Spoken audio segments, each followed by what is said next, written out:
오늘은 제 IELTS 교재를 좀 설명을 드리면서 대략적으로 교재가 어떻게 이루어져 있고 어떻게 수업이 이루어지는지 설명을 드리도록 할게요. 일단은 제가 분당권에서 10년 동안 IELTS 과외를 진행을 하면서 자료들이 많이 흩어져 있었죠. 과외 수업은 책으로 하진 않으니까. 그래서 이제 거기서 되게 중요한 자료들, 뭐 문제은행 또는 뭐 스킬, 그다음에 학생분들이 실제로 오답 정리를 했던 라이팅 내용들, 리스닝 숙제 내용들, 분석, 그리고 이제 시중에 없는 되게 현실적인 내용들로 차 있고요. 최대한 안 두껍게 만든다고 만들었는데 200장이 넘어가서 더 이상 길게 하지 않고 여기서 멈췄습니다. 이제 두꺼운 거 무조건 싫어하시니까. 근데 전 과목이 다 들어있어요. 저는 이제 단과 수업도 하긴 할 거지만 어쨌든 간에 IELTS는 전 과목 점수가 적당히 나와줘야 오버롤 점수가 뜨는 점수이기 때문에 이거 점수가 나오면 저게 안 나오고 저게 나오면 이게 안 나오고 그런 식으로 좀 고생하시는 분들을 정말 많이 봐서 저는 올인원으로 한 번에 끝내려고 하는 성향이 강해요. 제 수업은. 그래서 한두 번, 진짜 많으면 3번 안에 점수를 뽑고 끝내는 스타일을 원하고요. 제 학생들은 거의 한 3달 안에 졸업을 하십니다. 3달이 넘어가면은 제 과제량과 뭐 그런 걸로 봤을 때 뭔가 문제가 있다는 거거든요. 잘 이루어지지 않는다거나. 어쨌든 목차를 보시면 세척을 해서 이거 좀 올려놓을게요. 엄청 덥네 오늘. 일단은 리스닝 파트는 제가 나름 오답 정리를 하는 방식이 있어요. 학생분들 카톡으로 다 체크하고 피드백을 주는 방식이 있기 때문에 제가 좀 이 정도 페이지에 걸쳐서 리스닝 관련 여러 가지 정리를 해놨어요. 그래서 이 구간이 한 이 정도 챕터가 되고, 리딩 같은 경우는 캠브리지 교재를 제가 구입하도록 유도를 할 건데, 제가 봤을 때는 15권이 약간 명작이래야 되나? 책들이 이제 항상 시리즈가 있으면 명작이 있잖아요. 제 기준엔 그렇고. 그래서 이제 true, false, not given이라든지 information 매칭 같은 되게 중요한 구간들에 대한 스킬이 없으면 리딩을 처음부터 풀거나 아니면 좋은 점수를 받을 수 없기 때문에, 일단 리딩은 또 리스닝하고도 연결되어 있잖아요. 리딩을 풀어야 리스닝을 풀 수 있으니까 문제 유형이 똑같잖아요. 그래서 이쪽에서도 제가 기본적인 거는 좀 풀이를 좀 해놨고, 저랑 같이 수업을 하시면서 책보다는 책 가이드예요. 정리를 해드릴 거고요. 개인차가 좀 큰 구간이죠. 리딩은 한국 분들이 잘하긴 하시지만. 그다음에 책으로 자료가 꼭 필요한 거. 제가 설명을 매번 드릴 수 없고 좀 보면서 하셔야 될 게 특히 이제 라이팅 구간이에요. 특히 데스크 1 구간.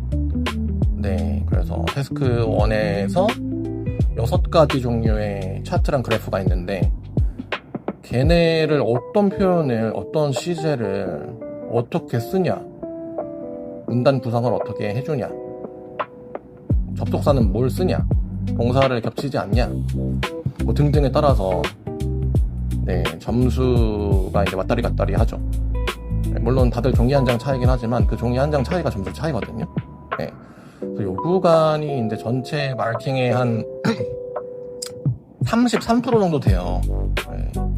라이팅이 100점이라면 33%가 태스크 1이에요. 물론 태스크 2를 잘 쓰면은 괜찮겠지라고 생각하지만 맞는 말인데, 무시 못할 퍼센테이지이긴 해요. 그래서 이쪽 점수를 많이는 아니더라도 어느 정도를 맘만 먹으면 도와줄 수도 있어요. 왜냐면 태스크 2 토픽에 뭐가 나올지 모르니까 이쪽을 항상 잘 쓰게 만들어 놓으면 되게 좋겠죠.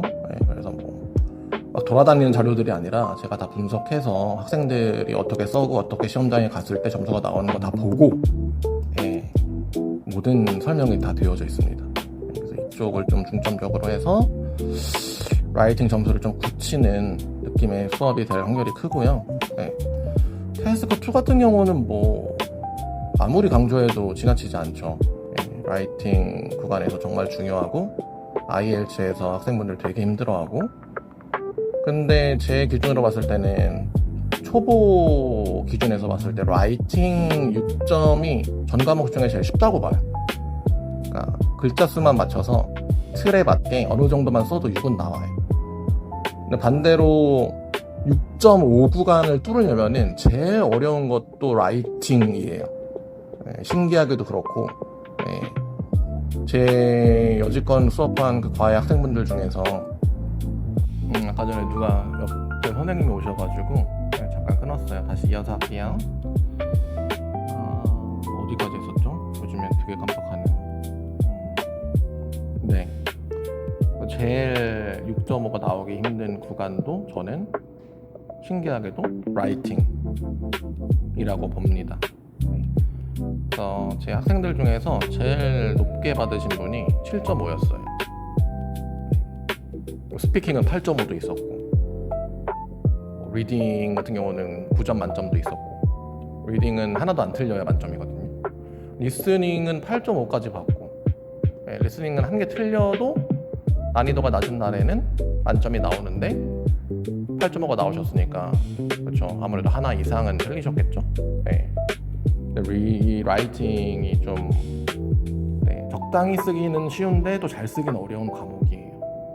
그래서 목표를 한 7일 플러스 정도로 잡아놓고 얼른 이 구간을 좀 단단하게 해놓고 정말 힘든 스피킹이라든지 혹시나 내가 리딩이랑 리스닝 쪽 둘 중 하나 점수가 안 나온다면 이쪽으로 조금 더 힘을 몰아주기 위해서 얼른 라이팅을 좀 끝내놓으려고 하려는 편이거든요. 네네네. 스피킹 같은 경우는 제가 실시간으로 문제 은행을 계속 업데이트를 하고 있고 족보를 만들어 놨는데, 족보라고 하면 좀 그렇고 문제 은행을 좀 정리를 해놨는데 파트 1, 2, 3가 전부 다 있고요. 페이지 수가 엄청나요. 특히나 파트 2 같은 경우는 한 120개 되거든요. 비슷한 거 다 빼고도 120개예요.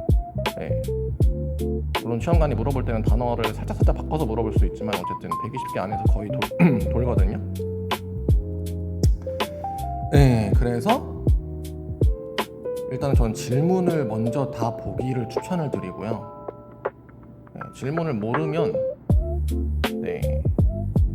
전제는 질문을 알아야 됩니다. 왜냐면 가서 질문을 잘못 알아들을 수도 있고요. 거기서 질문을 처음 들었으면 현장에서 생각을 해야 되고 어쨌든 간에 좋은 점수 받기는 불가능해요. 그래서 질문을 다 알고 저랑 모의고사를 여러 번 본 후에 그걸 또 고쳐서 피드백을 소화를 해서 저한테 오시면 또 모의고사를 보고 또 피드백을 드리면 그 구간만 고쳐서 와서 마지막 피드백만 가지고 시험장에 가서 내가 항상 틀렸던 또는 조금 고쳐야 될, 좀 잘해야 될, 하지 말아야 될 그런 것들을 안 하는 게 마지막 목표예요. 그때 점수가 나오거든요. 말을 길게 잘하는 게 아니라 되게 깔끔하고 클리어하게 하는 연습을 한다고 생각하시면 되고, 라이팅도 마찬가지입니다. 최근에는 240자 태스크2에서 10자 모자르게 쓰고요. 태스크2에서 태스크1에서는 150자 중에 140자만 쓰신 분이 7.5점 나왔어요. 그분 내용이 제 인스타그램에도 올라와 있는데 실제 후기 거기 가시면 있거든요. 2년 전에 3.5였대요. 3.5. 근데 이제 호주에서 에비에이션 전공을 하시는데 거기서 최근에 7.5점 오버롤을 요구를 해서 계속 IELTS를 2년 내내 본 거죠. 계속 보고 이제 6.5 라이팅에서 점수가 안 올라서 저랑 보강해가지고 7.5까지 라이팅을 받으셨거든요. 그래서 글자 수가 모자라도 실점어가 나와요. 깔끔하게만 쓰면. 네, 제가 드리고 싶은 말은 그 말이었던 거예요. 노베이스였던 사람도 쓰는 방법만 알면은 네, 글자 수가 심지어 모자라도 7.5까지는 받을 수 있는 게 강남 시험장에서 보였어요. 네. 실제 리얼한 어떤 피드백이다. 네. 그래서 저는 할 것만 하는 걸 좋아합니다. 너무 많이 하는 걸 별로 안 좋아해. 네. 그래야 이제 학생분들도 좀 쉽고 공부할 양을 줄여드려야 되잖아요. 할 일이 워낙 많으시고 바쁘시니까. 리스닝 같은 경우는 이렇게 오답 정리를 한 예들, 실제 예들을 가지고 제가 어디를 어떻게 체크해서 다시 들으라고 하는지 이유를 다 적어놨어요. 물론 이제 이거는 예들이고요. 네. 학생마다 다 다르겠죠. 똑같은 점수가 나와도 틀린 구간이 다 다르고 틀린 이유가 다른데 전체 오답 정리하시고 전체 딕테이션 하시고 물론 좋죠. 네, 나쁘진 않은데 안 하는 것보단 그렇게 하면은 내가 아깝게 틀린, 그러니까 맞출 수 있었던 구간이 묻혀요, 그 안에. 그러면 또 틀리겠죠. 네, 좀 상식적인 어떤 그냥 그런 어떤 그냥 내용인 거죠. 네. 그래서 아깝게 틀리는 것부터 잡아나가야지 점수가 그래프가 이렇게 우상향을 해요, 오른쪽으로. 저는 그래프 그려가면서 얼마나 풀었을 때 어느 파트가 바뀌면서 이 왔다 갔다 하면서 에버리지 선은 천천히 오르는. 근데 그 와중에 막 점수가 막 왔다 갔다 막 멘탈도 왔다 갔다 하겠죠. 하지만 오르고 있어요. 파트 점수가 모이기 시작할 때, 네, 벌어지지 않고 모이기 시작할 때 점수가 오르고, 풀면은 이렇게 되는 게 아니냐. 물론 풀면은 오를 수 있죠. 근데 이거는 그래프를 만든 거예요. 네, 어디가 약한지 네, 그 구간만 연습을 해가지고 의도적으로 만든 그래프입니다. 연습을 통해서. 네, 주식처럼 후에 생긴 그래프가 아니에요.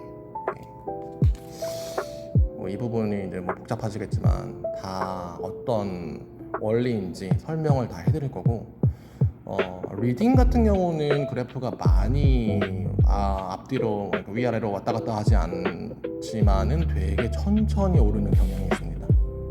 네.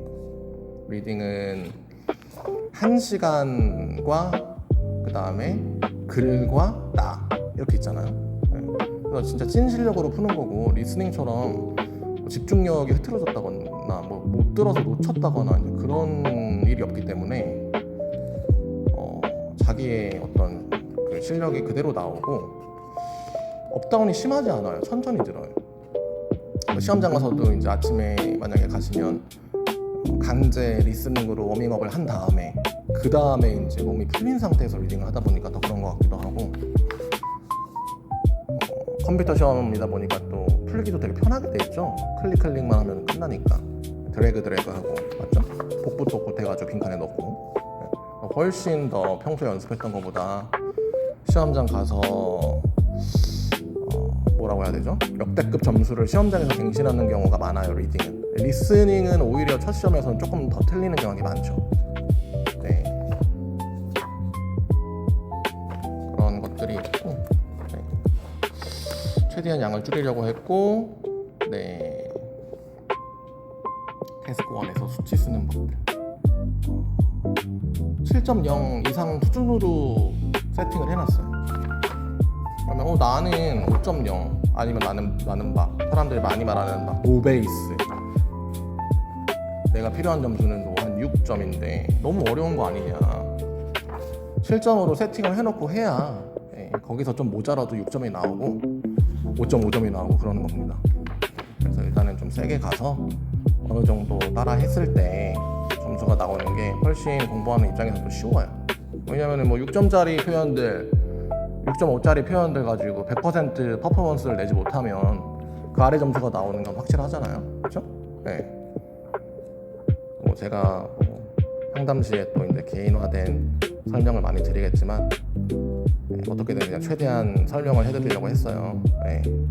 도움이 되셨기를 바라고, 편하게 DM이든 아니면은 제 전화번호로 문자든 카톡이든 남겨주셔서 무료로 상담 받아보시고 그 다음에 제가 이제 레벨 체크해드리고 플랜 어느 정도 짜드리고 편하게 수업 여부 결정해주시면 되겠습니다. 궁금한 점 있으면 또 댓글로 남겨주시고요. 연락 주시고요. 네, 감사합니다.